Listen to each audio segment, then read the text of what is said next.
we already did a video talking about why you should never become a board game publisher Right? and all the horror stories. And oh my gosh, we forgot so many hilarious horror stories in that video. We'll have to come back to that for a part 2.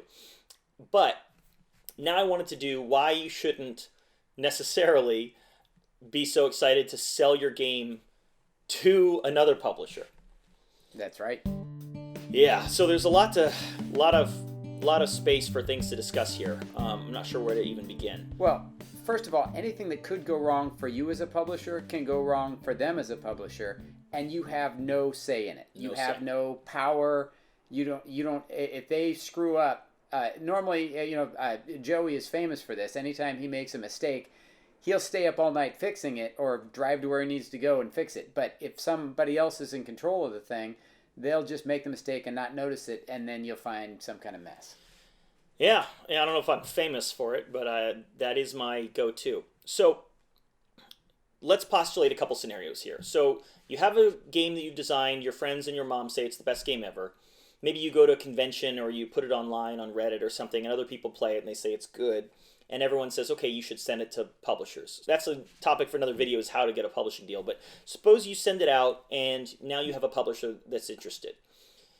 So there's a couple problems. Number one, there was a pretty big company that wanted my game, Chaosmos, but they said, oh, just so you know, it'll take at least 2 years before it gets published. So that's already, it's like, oh, great, I got to wait 2 years. Right. Now, in point of reality, it still took me 2 years to publish it myself. So that was a pretty stupid argument, but that was like a shock to me. It was like 2 years. The 2 years will fly by like every 2 years for every purpose. Yes. And it flies by a lot faster the older you get. But that's another video. So I have a friend, John, who just got his game Time Barons back. And I was like, what? It's only been published for a year. And he said, oh yeah, well, it was a 3-year licensing deal. Took 2 years for it to come out. And then it was in print for a year, and now I have it back. It's like, oh man. That's crazy. Did the publisher want to keep it? Well, I think maybe they did or maybe they didn't. I don't want to get into all that because I don't know. But you can make a deal, in some cases with a big publisher, and they might be publishing 25 or more games that year in some cases. And the bigger the publisher, meaning the bigger distribution deals they have, or maybe they're in Target, it actually is not necessarily better than publishing it with a small publisher, because if they have 20 games that are in Target, that's 20 games out of their entire library of 200 games that Target wanted. They're not necessarily going to focus on your small game. They might take it and never publish it. Yeah, so that's happened. That happened to me. I got hired as a developer, and I ended up basically redesigning the game from scratch. The other thing is that they might, depending on your contract, they might decide to redevelop it completely, and it's no longer relevant to your game, and you don't even feel like you relate to it anymore. You lose control. Maybe they'll say, hey, we're going to put another IP on it. So now it's not even the game that you designed, nor does it have the same characters or world that you designed. Okay, well, maybe that's fine with you. Maybe you think of yourself as more of a system designer, like an engineer, a pipes engineer or something. Right. Well, fine. So they put a new theme on it. Then they add a CoDesigner to it. So now it's not even a game by Jeff Sidek. Now it's a game by Boodly Borp and Jeff Sidek. Yeah, I actually have a good one on that. When I licensed Who Would Win to Game Right, I demanded that my name was on the box. So it had, my name was on the box, and I was credited as the game designer. But before that, it was designed by, and then whoever the graphic artist that did their box. That was ahead of my listing on the box. And I didn't know they had, this was 10 years ago when my eyes were still good. I could read it, but I'm sure I couldn't read it now. Well, that is a whole separate weird problem. I always get my name on my games, except for one time, the guy who was doing the layout just forgot to put my name on the book. It was terrible. Well, that's... yeah. It was me.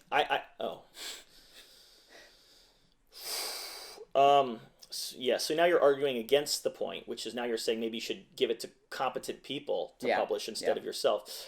There's other things that can happen. So I mentioned I was hired as a developer, and basically I can't get credit because I was hired only as a developer. And then even though I redesigned the game, someone else's name will be on it, and my name was never intended to be on it. Which it's fine. It's what I agreed to. But as you get older and you look at all the projects you've made in your life, and you think, man, I would have liked to have made more, and you think, oh yeah, I did make more, but I just didn't get credit for them. That's a weird thing. Or maybe you got credit, but it didn't feel like it was your thing because it got changed. One thing that can happen is you get paid, and then the game never comes out. And in some cases, you don't get paid, and then the game never comes out. And then after a couple years of, basically just wasting your time, the publisher eventually is just like, all right, just take it back. Yeah, I've had a lot of video game versions of my games where people said, you should do a video game. And this is going back to the 90s when I'd say, okay, well, here's a copy of my game, make a video game out of it. And sometimes they'd be excited, and this is before email, but then when there's email, and they get excited about it, and they're going to make the game, and then it never happens.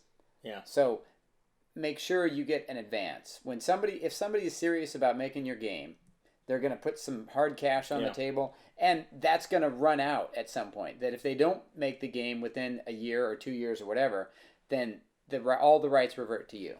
I had an issue with one of my games where I was licensing to other countries for localizations, meaning other languages, and I'm getting these advances, and I'm like, this is great, I'm getting paid.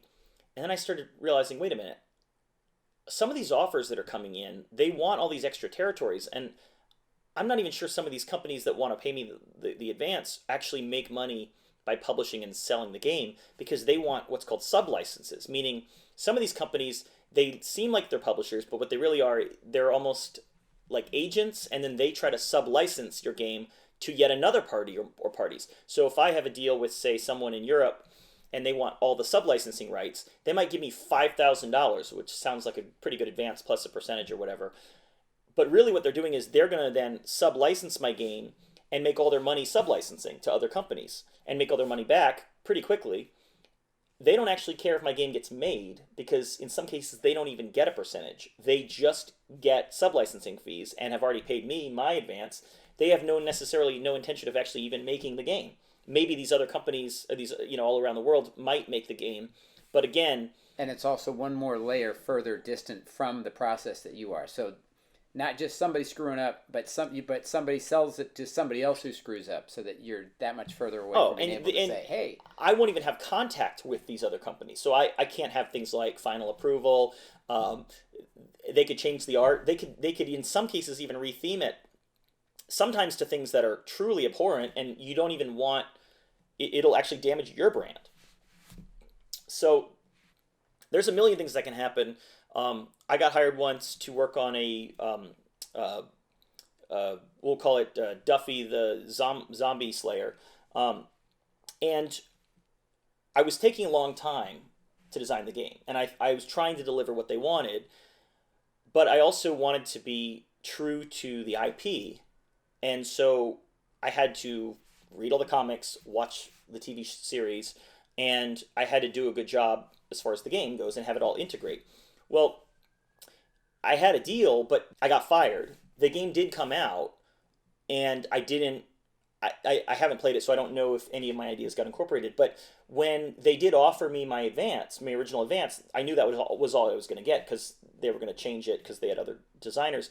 And the advance was not going to be, in any other deal points. It would just be like some money. And my lawyer said, oh, don't take any money, because technically then they'll just own the game. Whatever you submitted, they'll own it, and they can take whatever they want. Well, what if I wanted to finish that thing that I worked on for a long time? It's frustrating. Yes. And then the game comes out, your name's not on it. And you think, well, would it have been better to compromise and then have my name on it, but then not be proud of it? Or would it have been better to just give up my design and then they take it over and fix it? Get a few nickels and say, okay, I got some money. It just depends on your personality, I guess. So I don't really feel that bitter about it, because now I have my game and I can do whatever I want with it. But that being said, it never came out. My version, my game never came out. And it is sort of this weird, dusty embarrassment on my shelf, that prototype. So I'll mention one more thing that has happened. I hate to name these. I guess I won't name some of these games because it's kind of rude, but sometimes companies, they say they want to publish your game, and you get excited about it, they get excited about it, And then it's time to get paid for the advance, and they're like, oh, well, we don't have any money, so we're going to do a Kickstarter for the game. And you're like, oh, fine. So then they do a Kickstarter, and maybe it fails. Well, now there's a giant mark of failure on your game. Yeah. It's like, no. So there are some success stories. Oh, yeah. And a lot of people we know are rich because they sold to a publisher. And I'm probably about to sell one of my games to a publisher. Oh, the first version of Lifeboat, I licensed it to Fat Messiah Games, and they sold out. It was their fastest seller ever. And then, is that Neil Softy? Yes, Neil Softy. And then, of course, Wizard's Attic was their distributor. Of course. And Wizard's Attic went belly up, and Fat Messiah got 0 out of that, and so I got 0 out of that. And, of course, now Neil helps me out at conventions and stuff, and he's been a great friend and mentor, so I feel like I got the good deal there. Yeah, and it's funny because it's funny to think about him as the publisher because he hasn't really been a publisher for years. And I know he sells some of his games through like Print and Play Productions, and so now he's now licensing his games to other publishers rather than continuing to publish himself. So maybe it's just not worth the aggravation of being a publisher. So again, I'm not trying to say this is you can't do this, you can't do that, you must do it a certain way. But I guess what I'm saying is that it's not the end of the world if you send out your game and everybody says no, or if everybody ignores it. Like it's not like you hit pay dirt. It's also a really good clue, though. If you go to try to sell your game and nobody wants to buy it, it might be because nobody wants to buy your game. So, take that as a warning sign. If you try to sell to publishers and nobody wants to publish it, and you say, I'll Kickstart it, and then your Kickstarter fails, and then you retool your Kickstarter and it still fails, this might be the universe telling you, hey, this universe is not ready for this game right now. Yeah. I remember in the 90s when a lot of indie musicians were getting signed to these giant labels, and including several friends of mine, they were on major labels in the 90s, and they thought, okay, I made it. And then the labels got snatched up by some big conglomerate, whatever, and then they ended up just keeping all the music, not allowing them to make new albums, not allowing them to keep the band name, not allowing them to tour. A lot of people got hurt from their momentary moment of success. Just didn't really amount to much. So ultimately, I think if you're not going to self-publish, then it's better probably to trust somebody.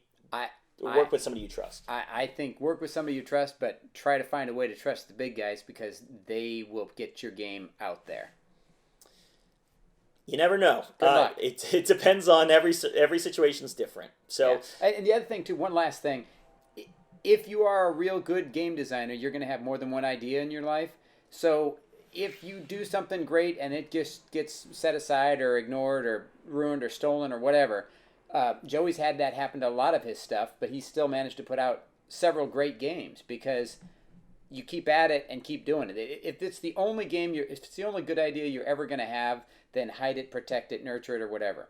But realistically, if you have a great idea, you're going to have more and make more good games. Yeah. There's a comedian, I think it was Patrice O'Neill, and he said, someone asked him, oh, so-and-so stole one of your jokes. What do you think about that? And he said, if they need it that bad, they can have it. I got $1 million where that one came from. And I try to live by that. And good for him. Yeah. Well, he's dead. All right. Well, we ran out of video, but we can just say goodbye. Goodbye.